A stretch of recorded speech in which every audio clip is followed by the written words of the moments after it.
प्रिय विद्यार्थियों, पिछले कुछ दिनों से हम भक्ति काल का अध्ययन कर रहे हैं और जैसा कि आपको ज्ञात है, भक्ति काल में भक्ति की दो धाराएं प्रवाहित थीं। एक निर्गुण भक्ति साहित्य या निर्गुण भक्ति धारा और दूसरा सगुण भक्ति धारा या सगुण भक्ति साहित्य। इसमें जो सगुण और निर्गुण की जब हम चर्चा करते हैं तो हमें भक्ति के स्वरूप के बारे में थोड़ा विचार करना पड़ता है, क्योंकि विद्वानों ने भक्ति साहित्य को प्रवृत्ति के अनुसार ही इन दो भागों में विभक्त किया है, ज्ञान मार्गी और प्रेम मार्गी, या हम ये कहें कि सगुण भक्ति धारा और निर्गुण भक्ति धारा। तो इसके बारे में हमें विचार करना जरूरी है कि सगुण भक्ति धारा का स्वरूप क्या है, निर्गुण भक्ति धारा का स्वरूप क्या है, दोनों में क्या समानता है और दोनों में क्या विभिन्नता है, क्या अंतर है। तो इसके बारे में हम सोचते हैं तो हमें विद्वानों का यह मत मिलता है। आचार्य रामचंद्र शुक्ल ने अपने एक निबंध में लिखा है कि श्रद्धा और प्रेम का संयोग भक्ति है, अर्थात भक्ति में एक उच्च स्तरीय स्नेह पूर्वक ध्यान किया जाता है। और निर्गुण मत में संतों ने ज्ञान प्रधान साहित्य लिखा है। तो फिर क्या हम ज्ञान प्रधान साहित्य को भक्ति के अंतर्गत मान सकते हैं या नहीं माने, ये एक प्रश्न खड़ा होता है। तो हमें इसका उत्तर भी हमारी भारतीय साधना पद्धतियों में मिल जाता है। भारतीय साधना पद्धतियों के अनुसार कर्म के द्वारा, ज्ञान के द्वारा और भक्ति के द्वारा, तीनों प्रकार से, यानी कर्म के माध्यम से, ज्ञान के माध्यम से और भक्ति के माध्यम से ईश्वर को प्राप्त किया जा सकता है। गीता में इसका पर्याप्त विवरण मिलता है कि ज्ञान मार्ग, कर्म मार्ग और भक्ति मार्ग, इन तीनों के द्वारा परम शक्ति को प्राप्त किया जा सकता है। तो इससे यह स्पष्ट है कि जो हमारे संतों का या निर्गुण उपासकों का साहित्य है, उसको भी हम भक्ति के अंतर्गत मान सकते हैं, क्योंकि निर्गुण जो ब्रह्म है वह प्रारंभिक तौर पर तो यह माना जाता है कि ज्ञान गम्य है, वह ज्ञान का विषय है, भक्ति का नहीं है, क्योंकि निर्गुण का आलंबन निराकार है, जबकि भक्ति के लिए तो किसी साकार अवलंबन की जरूरत होती है। लेकिन यहाँ विचारणीय प्रश्न ये उठता है कि जो हमारे ज्ञान मार्गी संत हैं, ज्ञान मार्गी कवि हैं या निर्गुण के उपासक हैं, वे भी अनुभव को प्रमुख मानते हैं। ज्ञान के साथ साथ वे राग की महत्ता को भी मानते हैं और अनुभव को भी वे प्रमुख मानते हैं। तो और इसी तरह जो सगुण भक्ति धारा के उपासक हैं, वो ज्ञान के महत्व को भी मानते हैं। वे केवल भक्ति ही नहीं बल्कि आराध्य देव के बारे में ज्ञान के माध्यम से भी उसको गम्य मानते हैं, ज्ञान के माध्यम से भी उस परमात्मा तक पहुंचना चाहते हैं। तो ये दोनों चीज़ों को देखा जाए तो ये परस्पर विरोधी नहीं होकर, यानी ज्ञान मार्ग और भक्ति मार्ग परस्पर विरोधी नहीं होकर संबद्ध है ना। ये साधना के ही दो पक्ष हैं। ज्ञान की अनुभूति या ज्ञान का जो अनुभूति वाला पक्ष है वही भक्ति है। इसलिए अनुभूति के बिना ज्ञान केवल शब्द मात्र रह जाता है, जिससे कुछ भी प्राप्ति नहीं हो सकती है। और दूसरी तरफ जो हमारे भक्त कवि हैं, तुलसी, सूर इत्यादि, इन्होंने भी जो कि अनन्य रूप से सगुण के उपासक हैं, उन्होंने भी निर्गुण की सत्ता को अमान्य नहीं किया है। जैसे तुलसी लिखते हैं कि अगुण ही सगुण ही नहीं कछु भेदा। तो इस तरह से वे तात्विक रूप से निर्गुण की महत्ता को स्वीकार करते हैं, लेकिन चूंकि निर्गुण सबके लिए सहज रूप से ग्राह्य नहीं है, इसलिए वे सगुण की कल्पना करके समाज के समक्ष सगुण अवतार के रूप में एक आदर्श की स्थापना करते हैं। और कबीर हैं तो कबीर निर्गुण के ही उपासक हैं, लेकिन नाम के रूप में उन्होंने राम शब्द को ग्रहण किया है। तो निर्गुण संत कवियों ने सगुण की सत्ता को तो अस्वीकार तो किया है, लेकिन नाम तो उन्होंने नाम जपना और कुछ विशेषताएं तो उन्होंने वहाँ वो स्वीकार की हैं जो भक्तों के यहाँ भी मिलती हैं। तो हम ये कह सकते हैं कि सगुण भक्ति और निर्गुण भक्ति जो हमें ये दो भेद दिखाई देते हैं, ये वास्तव में एक दूसरे के पूरक है ना। सर्वजन सुलभता और दुर्लभता इन दोनों में अंतर है, यानी जो सगुण भक्ति है वो सर्वजन सुलभ है और जो निर्गुण भक्ति है उसमें ज्ञान की मात्रा अधिक है, साधना की मात्रा अधिक है, इसलिए वह उतनी हर एक व्यक्ति के लिए सुलभ नहीं है। लेकिन जैसे हम ये मानते हैं कि भक्ति के मार्ग पर चलने वाले के लिए ज्ञान का महत्व है, उसी तरह ज्ञान के मार्ग पर चलने वाले के लिए रागात्मकता का या आराध्य देव के तादात्म्य की अनुभूति का महत्व है। तो ये दोनों मार्ग परस्पर घनिष्ठ रूप से संबद्ध है। राग मार्ग में वैराग्य, ज्ञान आदि चीज़ें और इसी तरह वैराग्य मार्ग में या ज्ञान मार्ग में अनुभूति, इन दोनों में कहीं ना कहीं हमें फिर एकता अनुभव होती है। तो निर्गुण और सगुण भक्ति में आलम्बनगत भेद जरूर है, लेकिन इन दोनों में कुछ हमें समानताएं भी मिलती है। तो सबसे पहले हम समानताओं पर चर्चा कर लें कि निर्गुण भक्ति में और सगुण भक्ति में समान क्या है। समान ये है बच्चों कि गुरु की महिमा का गायन निर्गुण भक्तों ने भी किया है और सगुण के उपासकों ने भी किया है। दोनों ने ही अपने गुरुओं की महिमा का गायन किया है। सदाचार के महत्व, ये एक दूसरी समानता है दोनों में, निर्गुण और सगुण भक्ति धारा में, कि कबीर इत्यादि संत कवि भी सदाचरण को महत्व देते हैं, संत को महत्व देते हैं और तुलसी ने, सूर ने भी सदाचारी व्यक्ति को महत्व दिया है और सदाचरण की प्रेरणा भी दी है। तो और आगे बढ़े हम, एक बिंदु और लेते हैं, महत्वपूर्ण बिंदु है ये कि हमारे सगुण भक्त भी आराध्य देव के नाम स्मरण पर बल देते हैं, है ना। जैसे तुलसी राम का नाम जपने पर बल देते हैं, राम उनका मूल मंत्र है। इसी तरह जो सूर हैं वो भी आराध्य देव के नाम की आराधना का या नाम का स्मरण करने पर बल देते हैं, नाम जपने पर बल देते हैं।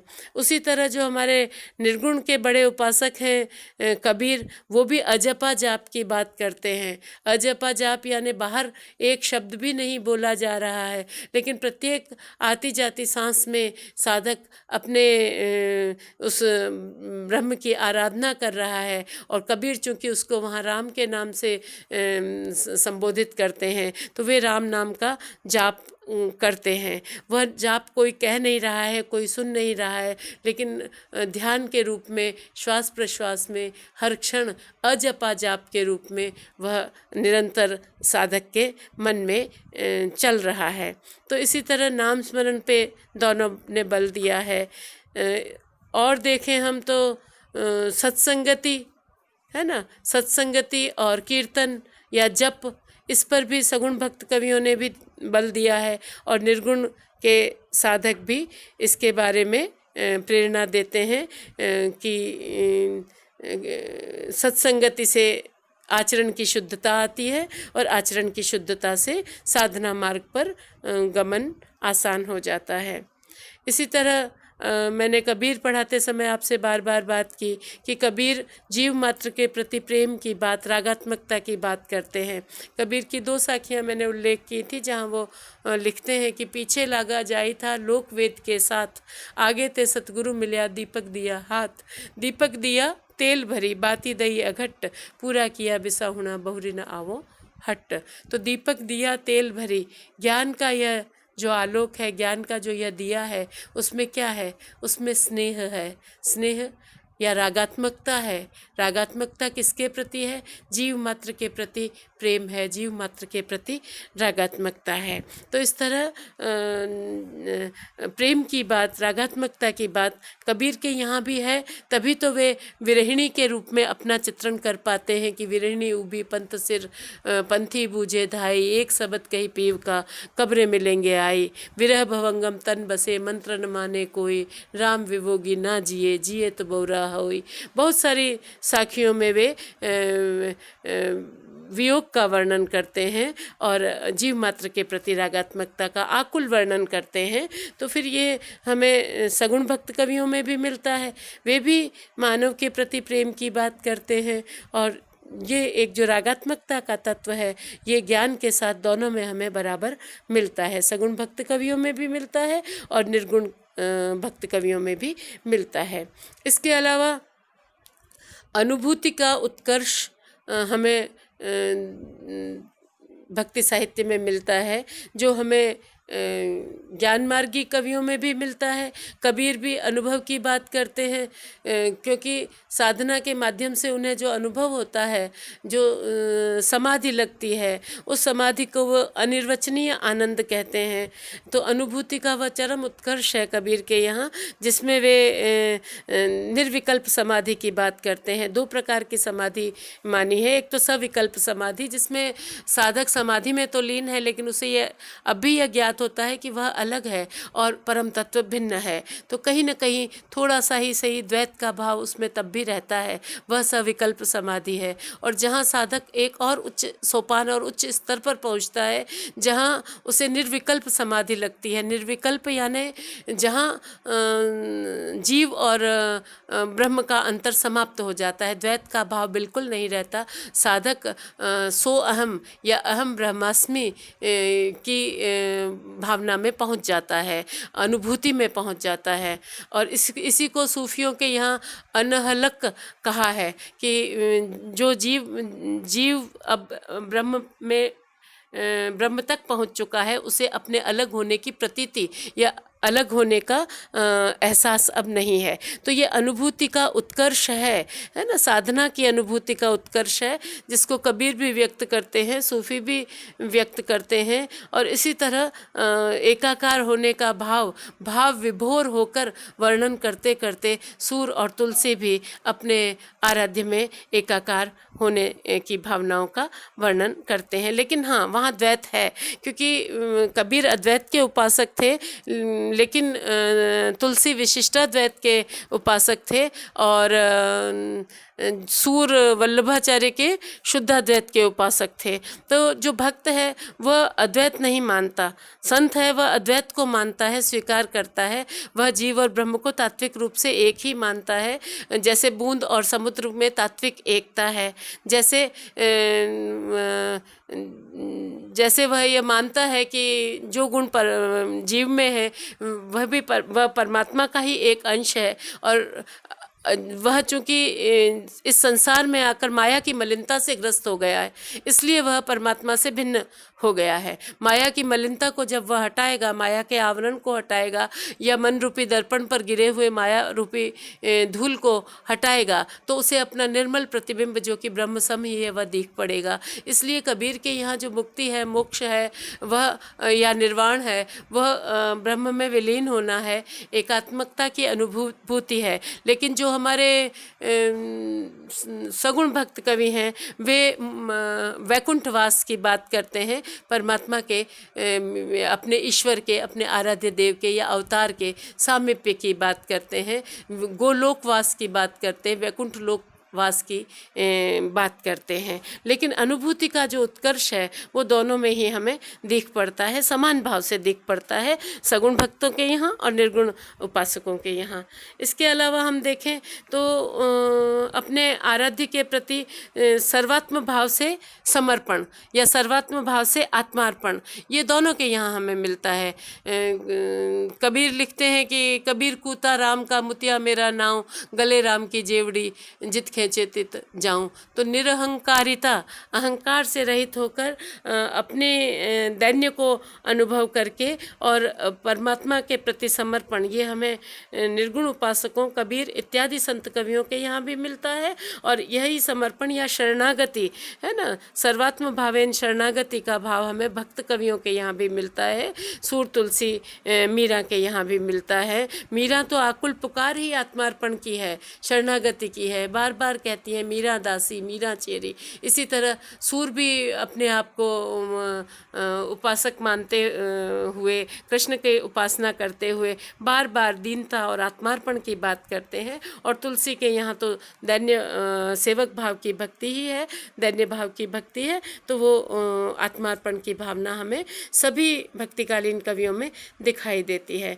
इसके अतिरिक्त हमें भक्तों और संतों दोनों के यहाँ, निर्गुण और सगुण उपासकों दोनों के यहाँ विह्वल दैन्य की अभिव्यक्ति मिलती है। विरह की अभिव्यक्ति सबने की है। परमात्मा से वियोग को रहस्यवाद के रूप में कबीर भी व्यक्त करते हैं, और हमारे भक्त कवि भी चाहे राधा की आकुलता के रूप में व्यक्त करते हों या मीरा का जो विह्वल दैन्य हमें मिलता है, ये सब हमें इन सगुण उपासकों के यहाँ भी, सगुण भक्तों के यहाँ भी मिलता है।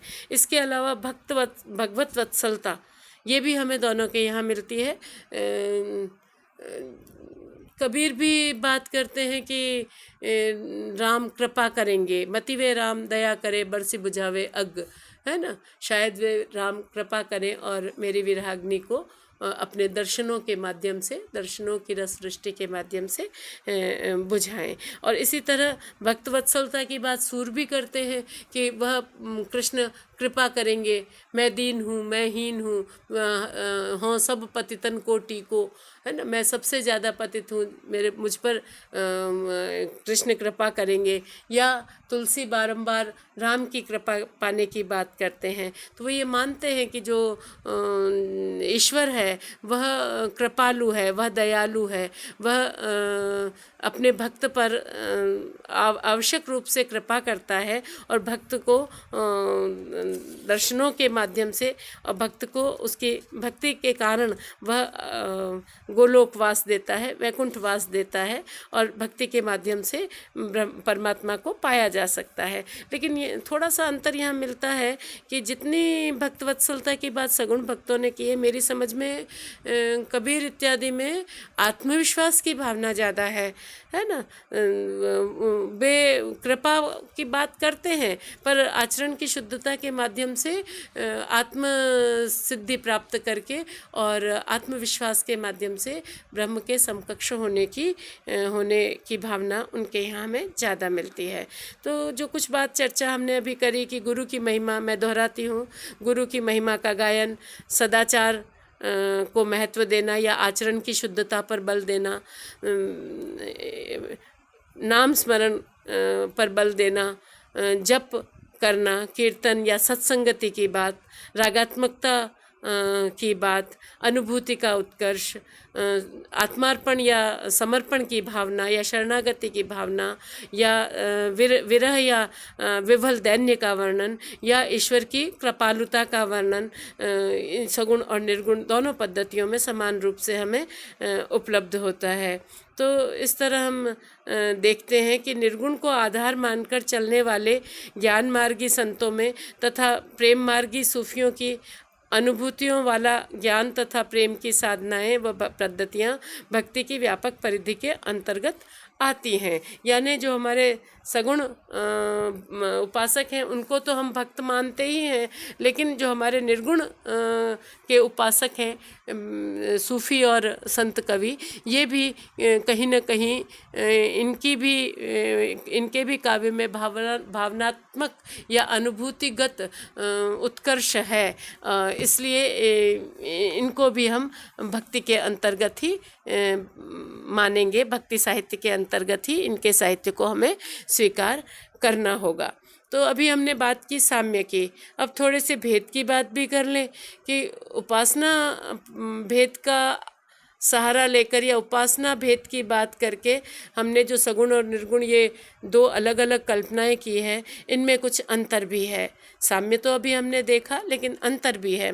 अब अंतर क्या है इसकी मैं चर्चा करती हूँ, और इसका जो लिखित विवरण है वो PDF में मैं आपको उपलब्ध करवाने का प्रयास करूँगी। तो जहाँ हम सगुण भक्ति में देखते हैं कि अवतार को महत्व दिया गया है, ठीक है ना।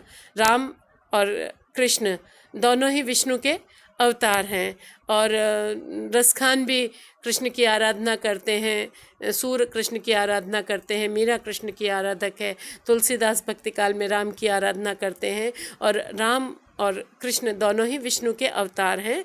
तो यहाँ सगुण भक्ति काव्य में अवतार के महत्व को या अवतार को ही आराध्य स्वीकार किया गया है।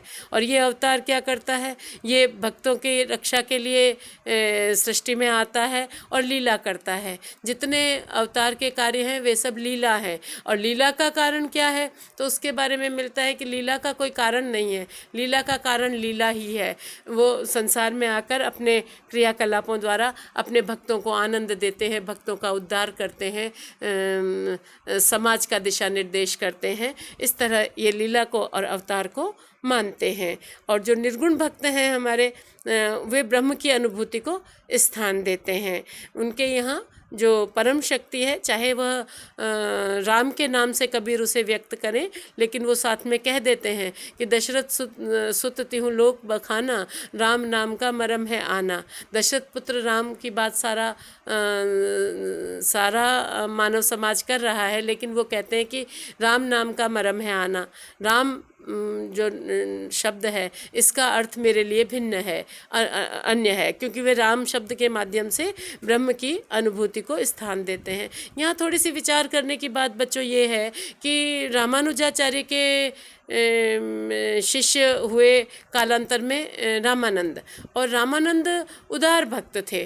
तो उन्होंने वे नारायण को मानते थे, और नारायण को मानने के कारण वे राम और कृष्ण को, राम को तो मानते ही थे, लेकिन साथ ही वे निर्गुण को भी मानते थे। तो उनकी उदारता के कारण, देखिए मैंने किसी एक व्याख्यान में आपको रामानंद के 12 शिष्यों की चर्चा की है, उसमें आप देखेंगे कि तुलसीदास भी हैं और कबीर भी हैं, है ना। तो कबीर उसी राम शब्द को लेते हैं, रामानंद से ही लेते हैं। रामानुजाचार्य की परंपरा में रामानंद आते हैं, रामानंद के गुरु राघवानंद थे। और ये प्रसंग भी आपने सुना होगा कि एक बार कबीर रामानंद को जब गुरु बनाना चाहते थे, और संभवतः कबीर को लगा कि जुलाहा दंपत्ति के यहाँ पालन पोषण होने से रामानंद उनके गुरु बनना स्वीकार नहीं करेंगे, उन्हें दीक्षा नहीं देंगे। तो ये एक प्रसंग आता है कि पंचगंगा घाट वाराणसी में, जहाँ रामानंद जी प्रातः गंगा स्नान के लिए जाते थे, तो वहाँ प्रातः जो कबीर है मार्ग में लेट गए, उनका पाँव कबीर की देह को लगा और उनके मुख से राम निकला, है ना। क्योंकि अजपा जाप की बात है, हर क्षण, हर सांस के साथ, हर ध्यान के हर क्षण में अपने आराध्य का नाम भक्त अपने भीतर जपा करता है। तो वो जब राम उन्होंने उच्चारण किया, तो कबीर ने उस राम शब्द को लेकर के ही अपने ब्रह्म को व्यक्त किया। निर्गुण की उपासना करते हैं, लेकिन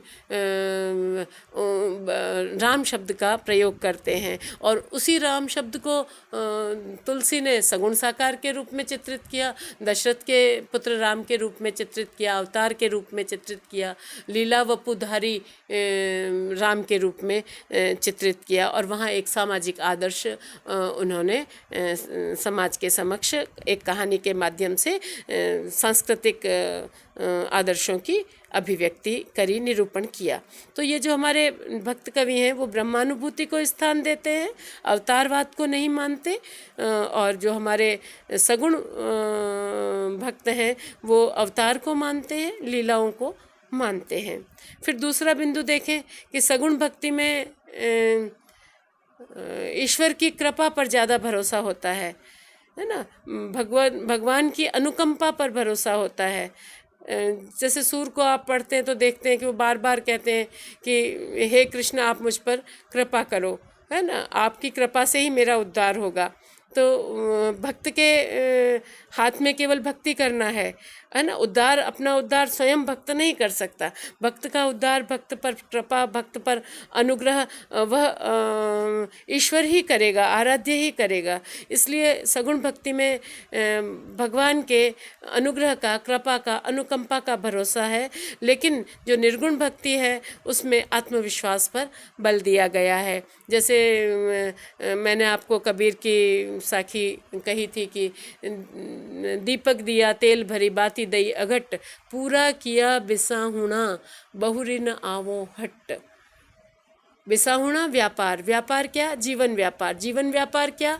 कि पिछले कर्मों को तो जन्म जन्मांतरवाद और कर्मवाद भारतीय धर्म में प्रमुख स्थान पाया हुआ सिद्धांत है, जिसमें ये माना जाता है कि जो पिछले कर्म किए हैं उनको, उनके परिणाम को इस जीवन में भोगना है, और फिर जाने अनजाने जो इस जीवन में कर्म किए हैं उनके परिणाम को अगले जन्म में भोगना है। लेकिन कर्म के इस बंधन, कर्म की इस बेड़ी को कौन काटेगा? वही काटेगा जिसने निष्काम कर्म किया हो, जिसने फल की इच्छा के बिना कर्म किया हो, जिसकी कर्म में आसक्ति नहीं हो, कर्म में जिसका मोह नहीं हो, जिसने अपने कर्मों को अपना बंधन न बनाया हो, और जो पिछला जो है उसको तो भोगना ही है। तो कबीर यहाँ क्या कहते हैं? पूरा किया बिसाहुणा व्यापार, जीवन व्यापार। जीवन व्यापार क्या? पिछले जीवन के कर्म फलों का भोग करना। किंतु कबीर के यहाँ क्या ज़रूरी है कि नए कर्म बंधनों को नहीं बांधना। तो वो कहते हैं कि जब मेरे भीतर ज्ञान और राग दोनों होगा, मेरे मेरे मेरे जो अंतर्मन का दीपक है वो गुरु ने जला दिया है। और दीपक कब जलेगा? जब उसमें स्नेह होगा, राग होगा, यानी प्रेम होगा, और साथ में ज्योति तभी जागृत होगी जब ज्ञान का उन्मेष होगा। तो ज्ञान और राग दोनों को कबीर वहाँ शामिल करते हैं और कहते हैं कि अब ये जो सुरम्य आलोक है, जिसमें मानव मात्र के प्रति प्रेम भी है और ब्रह्म का ज्ञान भी है, इस आलोक में, इस प्रकाश में मैं जीवन मार्ग तय करूँगा, जीवन का व्यापार पूरा करूँगा। क्योंकि इस प्रकार किए हुए कर्म मेरे लिए बंधन नहीं बनेंगे, क्योंकि वे अनासक्त होकर कर्म कर रहे हैं, विषयों की में आसक्ति के बिना कर्म कर रहे हैं, जल कमलवत जीवन जी रहे हैं, संसार में है, प्रवृत्ति मार्गी हैं, जो लाहा हैं, काम करते हैं, मेहनत करते हैं, रोजी रोटी कमाते हैं, लेकिन आचरण की शुद्धता इतनी है कि वह किसी भी प्रकार के आसक्ति में लीन नहीं है। और फिर आगे क्या कहते हैं कि बहुरी न आवो हट, दोबारा मैं इस संसार रूपी हाट में, संसार रूपी बाजार में नहीं आऊँगा। तो ये नहीं आऊँगा वाला जो कथन है वो हमें संतों के यहाँ ही मिलता है, कबीर के यहाँ विशेष रूप से मिलता है, भक्तों के यहाँ ये नहीं मिलता। क्योंकि भक्तों के यहाँ दैन्य है, पीड़ा है, समर्पण है, स्वयं को अधम मानकर आराध्य देव से की कृपा की कामना करने की आकांक्षा है। लेकिन जो आत्मविश्वास हमें कबीर इत्यादि में मिलता है वो इनका निर्गुण भक्तों का अपना अलग है, महत्व है। क्योंकि मैंने कहा कि वो कहते हैं कि पूरा किया बिसाहुणा बहुरी न आवो हट, है ना। जैसे वो स्वयं में उनमें इतनी सामर्थ्य है कि दोबारा मैं जिस तरह का जीवन जी रहा हूँ संसार रूपी हाट में दोबारा नहीं आऊँगा। तो ये आत्मविश्वास निर्गुण भक्ति में है, लेकिन सगुण भक्ति में ईश्वर की अनुकंपा के भरोसे ही रहना पड़ता है भक्त को। इसके अलावा एक बिंदु और आगे मैं देखती हूँ कि सगुण भक्ति में बाह्य लालित्य की महिमा है। यानी जितने सगुण अवतार हैं वे केवल सुंदर कर्म ही नहीं करते, वे दिखने में भी सुंदर हैं। जैसे सूर ने तो सैकड़ों पद रचे हैं कृष्ण के बाल रूप वर्णन के, है ना। शोभित कर नवनीत लिए, गुटरुन चलत रेणु तनुमंडित, मुख दधि लेप किए, ठीक है ना। मीरा ने वर्णन किया है बहुत तरीके से कि कृष्ण मेरे मन में बसे हैं, उनके स्वरूप का मैं वर्णन नहीं कर पाती हूँ। मीरा के बहुत से पद आपको मिल जाएंगे जिसमें उन्होंने अपने आराध्य देव के सौंदर्य की अभिव्यक्ति की है, बाहरी लालित्य का चित्रण किया है। इसी तरह तुलसी को पढ़ते हैं आप, तो तुलसी भी कवितावली में राम के बाल रूप के लालित्य का वर्णन करते हैं, और अपने शेष सारे ग्रंथों में वे राम के बाह्य लालित्य का वर्णन करते हैं। उनके जो राम है, शील, शक्ति और सौंदर्य तीनों का समन्वय है। तो बाहरी चूँकि उनके यहाँ सगुण साकार मूर्ति है, तो वह मूर्ति जो वह स्वरूप है वह ललित है, वह सुंदर है, शोभा से मंडित है ना। जैसे मंदिरों में आप जाते हैं तो एक से एक सुंदर वस्त्र, सुंदर, ताकि उसमें देखने में ध्यान लगे, देखने में भला लगे। और इसलिए वे चूँकि अवतार हैं तो मानव से तो भिन्न है ही, और मानव से भिन्न है तो वे विशेष रूप से सुंदर हैं, विशेष रूप से महिमा मंडित उनको किया है। तो सगुण भक्तों के यहाँ बाहरी शोभा का, बाहरी सुंदरता का, बाहरी लालित्य का, बाहरी स्वरूप का वर्णन है और उनको महिमा से मंडित किया है। लेकिन जो निर्गुण भक्ति है वो अंतः सौंदर्य की गरिमा से प्रदीप्त है। यानी चूँकि इनके यहाँ तो साकार सगुण है ही नहीं, साकार सगुण है ही नहीं, तो फिर जो निर्गुण है उसकी जब उपासना करनी है तो साधक को भी आंतरिक सौंदर्य की गरिमा से परिपूर्ण होना पड़ेगा। आंतरिक सौंदर्य क्या? कर्म का सौंदर्य है ना, आचरण का सौंदर्य,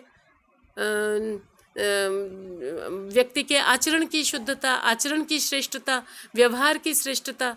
और जो आंतरिक साधना है तो आंतरिक सौंदर्य से ही वह परिपूर्ण हो पाएगी। और ब्रह्म भी चूँकि उनका निर्गुण है, उसके गुण ही नहीं है, तो त्रिगुण रहित है वह, तो त्रिगुण रहित वह है, तो जब उसका स्वरूप नहीं है तो उसकी बाहरी शोभा भी नहीं है। और जीवात्मा अपने आप को श्रेष्ठ गुणों से मंडित करके ही उस सतचित आनंद स्वरूप जो निर्गुण है उस तक पहुंच सकता है।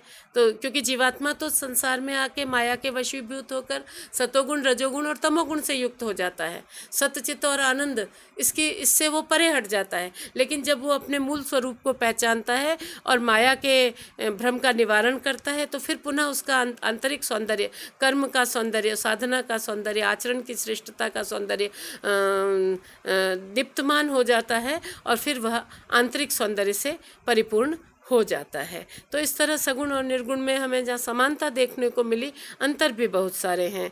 सगुण भक्ति जहाँ साकार और सविशेष के प्रति होती है, निर्गुण भक्ति निराकार के प्रति और निर्विशेष के प्रति होती है। सामान्य बात है यह कि वह मूर्ति के रूप में ढल जाता है, उसका वर्णन किया जा सकता है। और कबीर के यहाँ वह राम या कृष्ण के रूप में नहीं है, वह तो गूंगे के गुड़ के समान है। सगुण भक्ति में जब नायिका की कल्पना की जाती है तो स्वकीय और परकीय दोनों भावों का समावेश है। जैसे आपको सूर के काव्य में मिलता है, वहाँ स्वकीय का भाव भी मिलता है और परकीय का भाव भी मिलता है। और निर्गुण भक्ति में जो नारी है वो या तो माया के रूप में चित्रित हुई है, और या फिर जो मूल्यों पर आधारित जीवन जीने वाली नारी, यानी मध्यकालीन जो मूल्य हैं हम उनको आधुनिक मूल्यों से तो नहीं जोड़ सकते, लेकिन मध्यकाल में जैसे पतिव्रता का मूल्य है या शक्ति रूपा नारी की बात कही गई है, तो उसकी तो निर्गुण भक्ति में प्रशंसा की गई है। लेकिन जो सामान्य नारी जो माया का स्वरूप जिसे बताया है उसे उसके प्रति उपेक्षा की दृष्टि ही कवि ने रखी है। तो इस तरह सगुण भक्ति में जहाँ एक वैकुंठ लोक, गोलोक, देवलोक की कल्पना की गई है ना, वहीं निर्गुण भक्ति में विश्वात्मा प्रभु के विश्वव्यापी अस्तित्व में आस्था प्रकट की गई है। यानी निर्गुण भक्त जो है हमारे, वो संसार को तो नश्वर मानते हैं, ठीक है ना, संसार तो धुएं कहरा धोरहर जात न लागे बार, या फिर माली आवत देख कर कलियन करी पुकार, फूले फूले चुन लिए कली हमारी बार। तो संसार को नश्वर तो मानते हैं, किंतु जो ब्रह्म है उसके विश्वव्यापी अस्तित्व में वे अपना विश्वास रखते हैं। यानी जीव मात्र के प्रति, मानव मात्र के भीतर उस ब्रह्म की अवस्थिति है। इस प्रकार वे हर एक व्यक्ति के भीतर परमात्मा की अवस्थिति को स्वीकार करते हैं। लेकिन जो हमारे सगुण उपासक हैं वो वैकुंठ लोक, देवलोक की बात करते हैं। उनके यहाँ चूंकि द्वैत है, मैंने प्रारंभ में भी कहा कि राम और कृष्ण अलग हैं, विष्णु अलग हैं, साधक अलग है, भक्त अलग है, किसी न किसी प्रकार का द्वैत उसमें है ही, इसलिए वे देवलोक की कल्पना करते हैं। लेकिन जो निर्गुण भक्ति के अंतर्गत घट घट में समाया हुआ माना है उस परम शक्ति को। सगुण भक्त के लिए जहाँ भगवान का उपयुक्त धाम भक्त का हृदय है, वहाँ निर्गुण भक्त के लिए अभेद मूलक दृष्टि द्वारा आत्म साक्षात्कार का महत्व है। यानी जो निर्गुण भक्त हैं वो सत्य के शोधक हैं। वे अपना ही आत्ममंथन करके, आत्म साक्षात्कार करके, अपने अंतर्मन को ही ज़्यादा शुद्ध बनाकर, अपने मन का निरंतर परिष्कार करते हुए ब्रह्म तक पहुँचने के आकांक्षी हैं। और जो भक्ति करने वाले हमारे सगुण के उपासक हैं वो ऐश्वर्य की आराधना करते हैं, वे स्वर्ग की आकांक्षा करते हैं, वे ईश्वर के ऐश्वर्यमय रूप की कल्पना करते हैं। जैसे इसको यूँ समझिए आप कि जो हमारे सूर की भक्ति है वो रागानुगा भाव की भक्ति है ना, रागात्मक माधुर्य भाव की भक्ति है मीरा की। और तुलसी की भी जो भक्ति है उसमें वे अपने आराध्य देव के ऐश्वर्यमय रूप की आराधना कर रहे हैं दास्य भाव से, और लोक मंगलकारी स्वरूप की आराधना कर रहे हैं। आत्म परिष्कार भक्त के यहाँ, संत कवि के यहाँ, निर्गुण कवियों के यहाँ निरंतर चलने वाली प्रक्रिया है ना। जब तक जीव अपनी मलिनता को हटाकर ब्रह्म के समान ही शुद्ध नहीं हो जाता, तब तक वह सत्य का शोधक बना रहता है ना। निर्गुण भक्त संसार को सत्कर्मों से स्वर्ग बनाना चाहते हैं, लेकिन किसी काल्पनिक लोक की कल्पना नहीं करते, क्योंकि वे तो कर्मकांडों के ही विरोधी हैं। तो किसी परलोक की या किसी स्वर्ग की या किसी गोलोक की या किसी किसी विशेष लोक की वे बात नहीं करते। वे अपने सत्संगति और सत्कर्मों पर विश्वास रखते हैं और इसी सृष्टि में वे शुद्ध आचरण के साथ जीना चाहते हैं। और जो भक्त हैं, निर्गुण भक्त हैं, जो सगुण भक्त हैं, वे परलोक के या गोलोक के आकांक्षी हैं, है ना। इसी तरह निर्गुण भक्त जहाँ नारायण की उपासना करता है, वहीं सगुण भक्त विष्णु के लीला अवतारों की भक्ति करता है। सगुण भक्ति में मैंने पहले भी कहा कि लीला का महात्म्य है, लीला की महिमा है, और निर्गुण भक्ति में लय का महत्व है ना। लय का महत्व यानी निर्गुण भक्त कहते हैं कि जीवात्मा परमात्मा में विलीन हो जाता है। कबीर लिखते हैं, हेरत हेरत हे सखी रहा कबीर हेराए, बूंद समानी समुद्र में सोकत हेरी जाए। या एक सखी और लिखते हैं कि हेरत हेरत हे सखी रहा कबीर हिराए, समुद्र समाना बूंद में सोकत हेरा जाए। यानी जब सांस पवन में विलीन हो जाएगी तो फिर अलग नहीं की जाएगी, अग्नि में विलीन हो जाएगी, ये पंच तत्व की देह पंच महाभूतों में विलीन हो जाएगी। और इस तरह जीवात्मा की देह रूपी घट का जब देह रूपी घट जब समाप्त होगा, टूट जाएगा, तो फिर जो शुद्ध जीवात्मा है, परमहंस जीवात्मा है, वो परमात्मा में, ब्रह्म में, जिसे वो ब्रह्म कहते हैं, ब्रह्म में विलीन हो जाएगी। और विलीन होने के बाद उसको अलग कर पाना संभव नहीं है, वहाँ एकाकार होना, लीन होना है।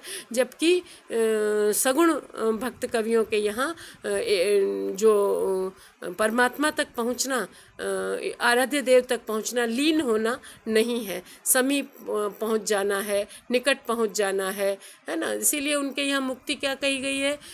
सालोक्य मुक्ति, सारूप्य मुक्ति, सायुज्य मुक्ति, सारूप्य मुक्ति, इसकी बात कही है, विलीन होने की बात वहाँ नहीं है। जबकि निर्गुण भक्तों में लय का महत्व है। एक और अंतर, इनमें बड़ा अंतर हमें दिख पड़ता है कि सगुण भक्त वर्ण व्यवस्था के आलोचक नहीं हैं, है ना। लेकिन जो निर्गुण भक्त हैं वे जाति पाति के वर्ण व्यवस्था के कड़े विरोधी हैं, तीव्र विरोधी हैं।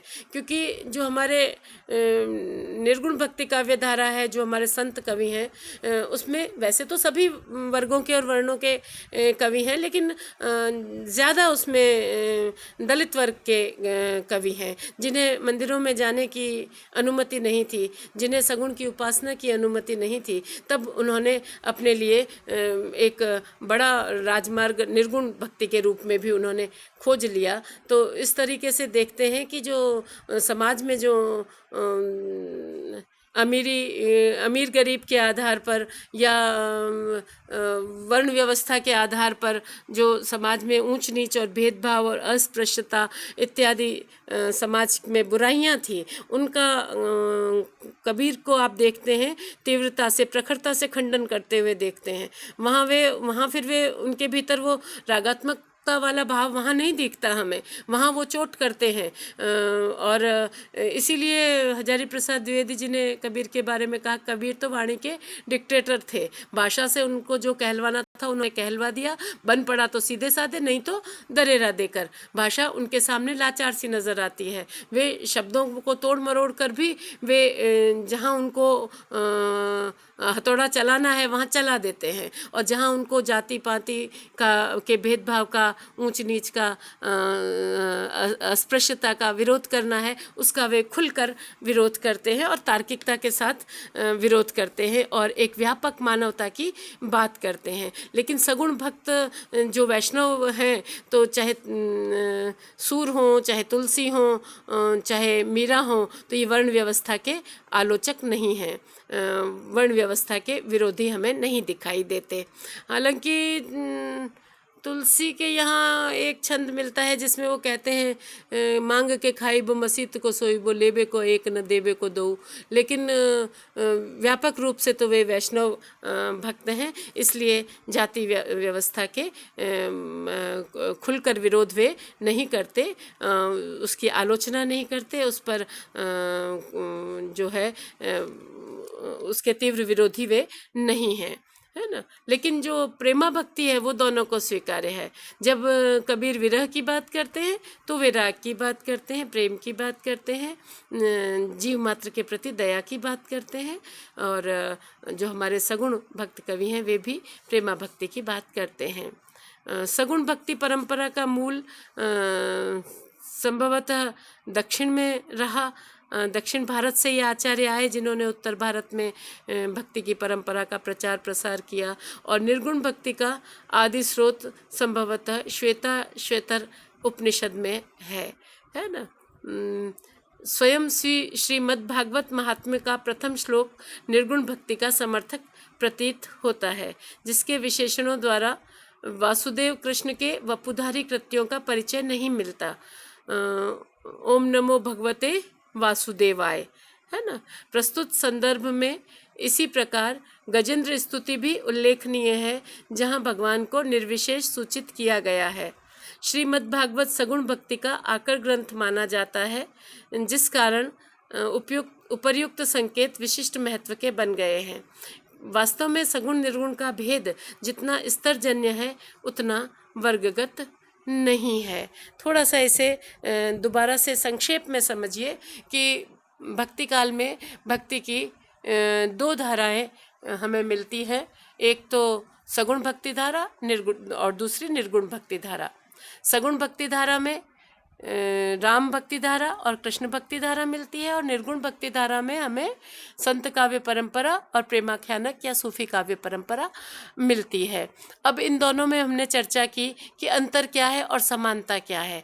तो अंतर तो हमने ये देखा कि जहाँ सगुण उपासना में अवतार को, लीलाओं को, ईश्वर के साकार रूप को, ईश्वर की कृपा को, ईश्वर के बाहरी सौंदर्य को, इस सब को स्वीकार किया जाता है। निर्गुण में ब्रह्म को माना जाता है, आचरण की शुद्धता पर बल है, आंतरिक सौंदर्य पर बल है, अपने आप पर भरोसा है, जाति पाति के खंडन है, बाह्य आडंबरों का और कर्मकांड का खंडन है। सगुण उपासकों के यहाँ ये सगुण भक्ति में ये कर्मकांड का खंडन हमें नहीं मिलता। इसी तरह समानता भी बहुत मिलती है कि गुरु की महिमा दोनों गाते हैं, दोनों सत्संगति पर बल देते हैं, दोनों कीर्तन पर, जप पर, अजपा जाप पर बल देते हैं, दोनों अनुभूति के महत्व को स्वीकार करते हैं। लेकिन यहाँ हम ये देख पाते हैं कि जो हमारे सगुण भक्तिधारा के कवि हैं या सगुण के उपासक हैं, वे उदार हैं, वे तात्विक रूप से निर्गुण की महिमा को भी मानते हैं, स्वीकार करते हैं। जैसे सूर लिखते हैं कि रूप रेख गुण जाति जुगति बिन, निरालंब मन चक्रत धावे, सब विधि अगम विचारहि ताते, सूर सगुण लीला पद गावे।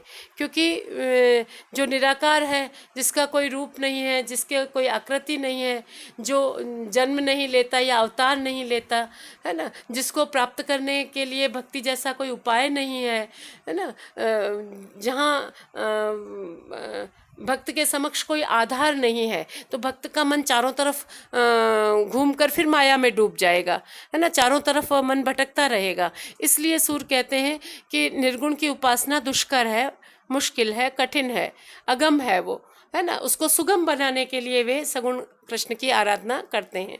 सब विधि अगम विचार ही ताते सूर सगुण लीला पद गावे। और मैंने पहले भी कहा कि तुलसी कहते हैं कि अगुण ही सगुण ही नहीं कछु भेदा। निर्गुण और सगुण में कोई तात्विक रूप से अंतर नहीं है, वह निर्गुण ही अपने भक्तों का उद्धार करने के लिए या लीलाओं के माध्यम से भक्तों को प्रसन्न करने के लिए सगुण का रूप धारण करता है। तो हमारे जो सगुण भक्ति काव्य धारा के कवि या सगुण भक्ति की जो बात है, उसमें निर्गुण को मान्यता दी गई है। लेकिन जैसे आपको अगर किसी एक खाली दीवार पर एक बिंदु बनाकर ध्यान लगाने को कहा जाए तो बच्चों मुश्किल होगी, आप थोड़ी देर उस बिंदु पर ध्यान देकर इधर उधर ध्यान देने लगेंगे। लेकिन अगर वहीं कोई सुंदर चित्र लगा दिया जाए, सुंदर आराध्य देव की तस्वीर या मूर्ति कुछ रख दी जाए, तो फिर आप उस पर ज़्यादा देर तक देख सकते हैं, ध्यान दे सकते हैं, ध्यान लगा सकते हैं। तो भक्ति जो हमारी सगुण उपासना थी, वह भी जनमानस को जोड़ने के लिए थी, जनमानस को एक करने के लिए थी, क्योंकि भक्ति का स्वरूप सामूहिक है। भक्ति एक जो बात जो मैं अब तक नहीं कही उसको कहती हूँ कि भक्ति का स्वरूप सामूहिक है। और जो हमारे निर्गुण उपासक हैं, वे आंतरिक भक्ति कर रहे हैं, उनकी साधना के मार्ग पर वो अकेले चल रहे हैं। और सगुण के जो उपासक हैं, आप देखिए कि थोड़ा सा घर में प्रसाद बनता है, वो पड़ोसी को भी बांटा जाता है, सब में बंटता है। तो भक्ति बांटने की बात सिखाती है ना, सबको साथ लेकर चलने की बात सिखाती है, समूह की बात सिखाती है। और जो हमारे निर्गुण के उपासक हैं, वे बहुत उदार नहीं है इस मामले में। और इसका कारण उनके युग की परिस्थितियां भी रही, क्योंकि जब उन्हें मंदिरों में जाने ही नहीं दिया जाता, जब उन्हें उपासना की जो कर्मकांड वाली पद्धति है उसके लिए योग्य ही नहीं माना जाता, तो फिर उन्होंने उस सब का तिरस्कार करके सगुण को छोड़ते हुए सगुण के इतर उन्होंने निर्गुण की कल्पना कर डाली, जो कि केवल आचरण की शुद्धता, आंतरिक, जैसे आपने रैदास संत का नाम सुना है। रैदास जूते बनाते थे, लेकिन एक जूते बनाने वाला भी, एक सामान्य कर्म करने वाला भी कबीर जुलाहा थे, और मुसलमान नीमा नीरू दंपति के यहाँ बड़े हुए थे। तो एक करघे पे कपड़ा बुनता वाला व्यक्ति भी इतना श्रेष्ठ काव्य लिख सकता है, झीनी झीनी बीनी चदरिया, है ना। अपने ही इर्द गिर्द के उपादानों को लेकर वह रूपक गढ़ता है, और एक श्रेष्ठ साधना मार्ग का, एक उच्चतर साधना मार्ग का, मैं कहूँगी एक उच्चतर साधना मार्ग को समाज के सामने प्रस्तुत करता है, जिस पर कोई भी चल सकता है। तो इस प्रकार भक्ति के अंतर्गत तो हम दोनों को इसीलिए लेते हैं कि चाहे सगुण उपासक हों चाहे निर्गुण उपासक हों, दोनों ही कहीं न कहीं ज्ञान और राग दोनों की बात करते हैं, इसलिए ये भक्ति काव्य के अंतर्गत शामिल किए जाते हैं। लेकिन गहनता से देखें तो इनमें कुछ अंतर भी हैं और कुछ बिंदुओं पर हमें साम्य भी मिलता है। मैं सोचती हूँ बात आपको समझ में आई होगी। अगर नहीं आई हो तो आप मुझे व्हाट्सएप ग्रुप पर ही क्या आप समझना चाहते हैं वह बताएं, तो मैं इसका आपको पीडीएफ भी दूंगी जिससे आपको समझना आसान हो जाएगा। लेक्चर सुनते समय आप पीडीएफ अपने सामने रखें, साथ रखें, तो आप आसानी से समझ पाएंगे। और अगर कोई बात समझ में न आई हो तो आप मुझसे व्हाट्सएप ग्रुप पर सवाल कर सकते हैं, पूछ सकते हैं। मैं यथासंभव आपकी जिज्ञासाओं का समाधान करने की कोशिश या प्रयत्न करूंगी। धन्यवाद बच्चों।